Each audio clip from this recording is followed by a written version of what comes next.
ನಮಸ್ಕಾರ. ಇವತ್ತಿನ ಪ್ರಶ್ನೆ, ಮೇಡಮ್ ಮದ್ದಿಡಿಯ ಜೊತೆಯಲ್ಲಿ ಇನ್ನೂ ಕೆಲವು ಏನೇನೋ ಎಲ್ಲ ಸೇರಿಸಿ ಎಲ್ಲ ಹಾಕ್ತಾರಂತಲ್ಲ, ಮೊದಲಿನ ಮದ್ದಿಡಿಗೂ ಈಗಿನ ಒಂದು ತಯಾರು ಮಾಡುವಂತಹ ಮದ್ದಿಡಿಗೂ ತುಂಬ ವ್ಯತ್ಯಾಸ ಇದೆ ಅಂತೇಳಿ ಕೆಲವರೆಲ್ಲ ಹೇಳ್ತಾರೆ. ಇದ್ರ ಬಗ್ಗೆ ತಿಳಿಸ್ಕೊಡಿ ಅಂತೇಳಿ ಕೇಳ್ಕೊಂಡಿದ್ದಾರೆ. ನೋಡಿ, ಮೊದಲಿನ ಕಾಲದಲ್ಲೆಲ್ಲ ಮದ್ದಿಡಿ ಅದನ್ನೆಲ್ಲ ರೆಡಿ ಮಾಡಬೇಕಾದ್ರೆ ಅದು ಬೇರೆ ರೀತಿಯಾಗಿ ರೆಡಿ ಮಾಡ್ತಾಯಿದ್ರು.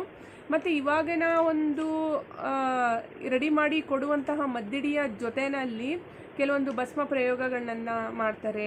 ಯಂತ್ರ ಮಂತ್ರ ತಂತ್ರಗಳ ವಿದ್ಯೆಯನ್ನು ಉಪಯೋಗಿಸಿ ಎಲ್ಲ ಮಾಡಿ ಅದಕ್ಕೆ ಸೇರಿಸಿ ಹಾಕ್ತಾರೆ, ಇಂಟೆನ್ಷನ್ ಇಟ್ಟು ಹಾಕ್ತಾರೆ.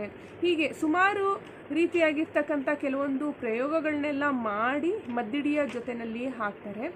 ಸೊ ಹಾಗಾಗಿ ಈ ಒಂದು ಮದ್ದಿಡಿ ನಾರ್ಮಲ್ ಆಗಿರ್ತಕ್ಕಂತಹ ಒಂದು ಮದ್ದಿಡಿ ಏನಿರುತ್ತೋ ಅದಕ್ಕಿಂತನೂ ಕೂಡ ತುಂಬಾ ಡೇಂಜರಸ್ ಆಗಿರುತ್ತೆ. ಈ ಥರದ ಒಂದು ಪ್ರಯೋಗಗಳನ್ನೆಲ್ಲ ಮಾಡಿ ಹಾಕೋದ್ರಿಂದ ಕೆಲವು ಟೈಮಲ್ಲಿ ಏನು ಟ್ರೀಟ್ಮೆಂಟ್ ಕೊಟ್ಟರೂ ಕೂಡ ಒಂದೊಂದು ಭಾಗದಲ್ಲಿ ಅದು ಸರಿಯೇ ಹೋಗೋದಿಲ್ಲ.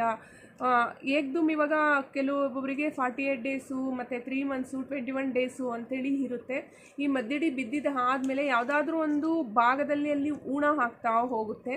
ಆ ಥರ ಆದಾಗ ಏನಾಗುತ್ತೆ ಅಂದರೆ ಅದನ್ನು ಟ್ರೀಟ್ಮೆಂಟು ಕೊಟ್ಟರೂ ಕೂಡ ಲಾಸ್ಟಲ್ಲಿ ಅದು ಬಗೆಹರಿಯೋದಕ್ಕೆ ಆಗೋದಿಲ್ಲ.